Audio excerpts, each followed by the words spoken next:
உயிர்த்தெழுந்த ஆண்டவராகிய இயேசு கிறிஸ்துவின் நாமத்தினாலே உங்களை நான் வாழ்த்துகின்றேன்.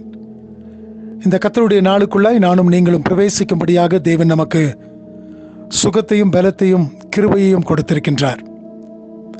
நாம் கர்த்தர் ஜீவிக்கின்றபடியினாலே அவருக்குள்ளாய் நானும் நீங்களும் ஜீவிக்கின்றவர்களாக இருக்கின்றோம். மரித்த தேவனாக அல்ல, அவர் சொல்லிய விதமாய் அவர் 3ஆம் நாளிலே உயிரோடு எழுந்தார்.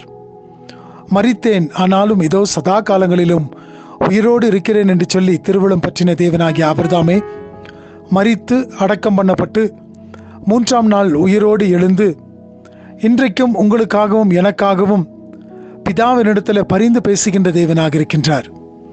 இந்த தேவனை தானே இன்றைக்கு நாம் ஆராதித்துக் கொண்டிருக்கின்றோம். இந்த தேவனை தானே இன்றைக்கு நாம் ஆலயங்களிலே சென்று அவருக்கு நாம் நன்றி செலுத்துகின்றவர்களாய், அவர் நம்முடைய வாழ்க்கையிலே, நம்முடைய ஆவிக்குரிய வாழ்க்கையிலே, நம்முடைய ஆத்துமாவுக்கு செய்திருக்கின்ற ஒவ்வொரு கிருபையையும் ஒவ்வொரு ஆசீர்வாதத்தையும் நினைத்து அவரை நன்றியோடு துதிக்க ஸ்தோத்திரிக்க நாம் கடனாளிகளாய் காணப்படுகின்றோம். கர்த்தர் என்னை இந்த பூலோகத்தில் மீட்க வந்தார், அவருக்காக நான் எண்ணத்தை மறுபடியுமாய் செலுத்துகின்றேன். இந்த தேவனை நாம் துதிப்பதும் ஸ்தோத்திரிப்பதுமே அல்லாமல் வேற எதை நானும் நீங்களும் செய்ய முடியும்? கர்த்தர் தாமே இந்த நாளை நமக்கு ஆசீர்வதித்து கொடுக்கட்டும். லூக்கா 24வது அதிகாரம் 6வது வசனத்தில் நாம் பார்க்கின்றோம். Look chapter 24 verse 6 we see, அவர் இங்கே இல்லை, அவர் உயிர்த்தெழுந்தார். ஆம், எனக்கு பிரியமான தேவச்சனமே, இந்த ஸ்திரீகள் கல்லறையின் அண்டையிலே போய் அவர்கள் பார்க்கின்ற ஒரு காட்சி அவர்களை பயத்திற்குள்ளாய் ஆக்குகிறது. கல்லறையின் அண்டையிலே அவர் இல்லை என்று சொல்லி அவர்கள் அந்த இடத்துல நிற்கும் பொழுது அந்த இடத்துல 2 பேர் அந்த இடத்துல தோன்றி பயப்படாதிருங்கள் என்று சொல்லுகின்றார். அவர்களை பார்த்த உடனே இவர்களுக்கு ஒரு பயம், ஐயோ என்னவென்று சொல்லி அந்த இடத்துல ஆண்டவரை வைத்த இடத்துல அவரை காணோமே என்று சொல்லுகின்ற அப்படிப்பட்ட ஒரு பயத்திற்குள்ளாய் அவர்கள் காணப்படுகின்றார்கள்.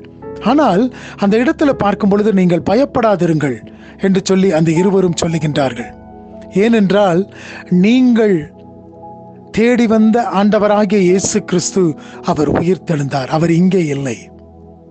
ஆகினாலே உயிர்த்தெழுந்த தேவனை நீங்கள் காணுகின்றவர்களாக இருக்கின்றீர்கள். ஆகினாலே நீங்கள் பயப்படாதிருங்கள். நீங்கள் பயப்பட வேண்டிய அவசியம் அல்ல. மரித்து போன தேவன் மரித்தவராக அல்ல, இன்றைக்கு உயிரோடு எழுந்து விட்டார் என்று சொல்லி அவர்கள் தாமே இந்த ஸ்திரீகளிடத்தில் பேசுகிறார்கள். எனக்கு பிரியமான தேவச்சனமே, இந்த தேவனை தானே நானும் நீங்களும் இன்றைக்கு ஆராதித்துக் கொண்டிருக்கின்றோம். இந்த தேவன் தாமே இந்த நாளிலே உயிர்த்தெழுந்த தேவனாய் நம்மோடு கூட இருக்கின்றவராக இருக்கின்றார். ஆகினாலே இந்த நாள் கர்த்தருடைய நாளாய் இருக்கின்றபடினாலே இப்படிப்பட்ட ஒரு நம்பிக்கையின் விசுவாசத்தோடு கூட தானே இந்த நாளுக்குள்ளாய் நாம் பிரவேசித்திருக்கின்றோம். அவர் உயிர்த்தெழுந்தார், அவர் இங்கே இல்லை. அவரை கல்லறையினாலே அடக்கி வைக்க முடியவில்லை. கல் புரட்டப்பட்டு நம் ஆண்டவராகிய இயேசு கிறிஸ்து உயிரோடு எழுந்தார். வல்லமையுடையவராய் அவர்தாமே நமக்கு சகாயம் செய்கின்ற தேவனாக அவர் உயிரோடு எழுந்தார். இன்றைக்கு அவர் நம்மை மீட்டு கொண்டிருக்கின்றார். மறுபடியுமாய் நம்மை அவரோடு கூட சேர்த்து கொள்ளும்படியாய் வரப்போகின்றார். அதுவரைக்கும் இந்த உயிர்த்தெழுந்த ஆண்டவருக்கு நன்றி செலுத்தினவர்களாய் அவரை ஆராதிப்போம். தேவன் தாமே உங்களை ஆசீர்வதிப்பாராக. ஆமென்.